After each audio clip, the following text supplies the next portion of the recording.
Assalamualaikum warahmatullahi wabarakatuh. Halo adik-adik hebat semua, perkenalkan nama saya Kak Nike.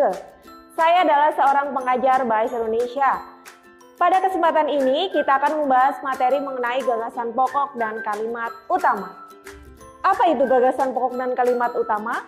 Yuk kita cari tahu.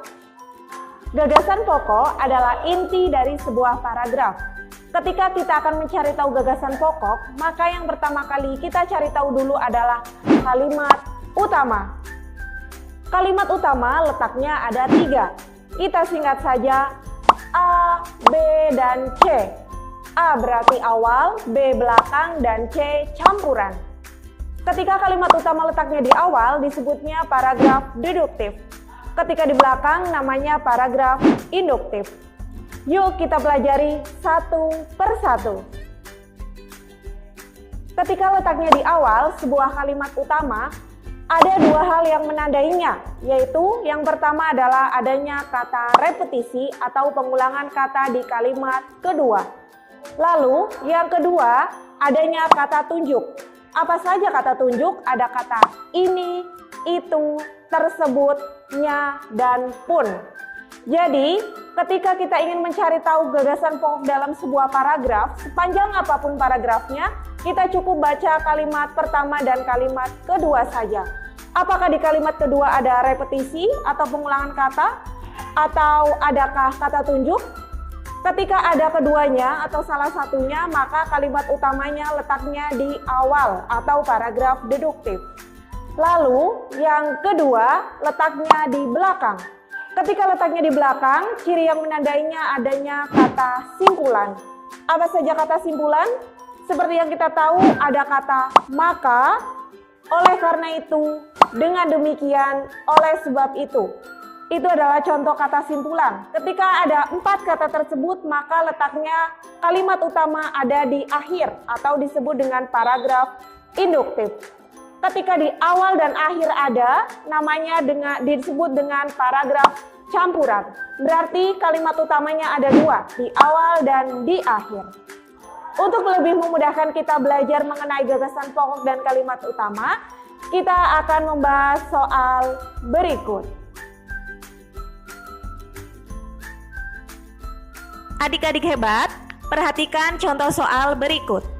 Soal ini adalah soal UN tahun lalu. Ketika kita mengerjakan soal bahasa Indonesia, tips dari saya adalah baca dulu soalnya, jangan langsung baca paragrafnya untuk mempersingkat waktu. Yang ditanyakan di sini adalah gagasan utama paragraf tersebut. Seperti yang kita ketahui, ketika mencari tahu gagasan utama, maka cukup baca kalimat pertama dan kalimat kedua saja, sepanjang apapun paragrafnya. Apakah di situ ada repetisi, ada kata tunjuk, atau ada simpulan? Kita cari tahu. Kita langsung baca pada kalimat kedua.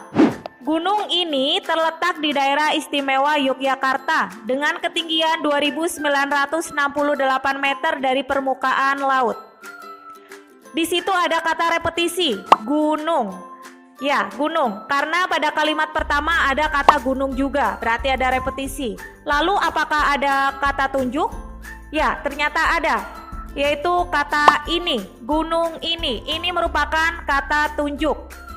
Oleh sebab itu, karena adanya repetisi, ada juga kata tunjuk, maka paragraf ini merupakan paragraf deduktif yang kalimat utamanya terletak pada kalimat pertama atau awal paragraf.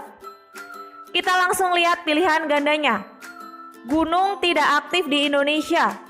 Tentu bukan ya, karena tadi yang dibahas adalah Gunung Merapi merupakan gunung berapi teraktif di Indonesia. Yang B, akibat letusan gunung berapi. Bukan ya, bukan membahas tentang letusan gunung berapi. Kita lihat yang C, gunung berapi teraktif di Indonesia. Ya, yang dibahas adalah tentang gunung berapi teraktif di Indonesia. Berarti jawabannya yang C. Kita lihat yang D, wedus gembel dari gunung berapi. Jauh sekali ya. Ya, berarti jawabannya adalah yang C. Bagaimana adik-adik? Mudah bukan belajar bahasa Indonesia? Demikian penjelasan yang dapat saya sampaikan. Terima kasih atas perhatiannya. Wassalamualaikum warahmatullahi wabarakatuh. Salam bahasa.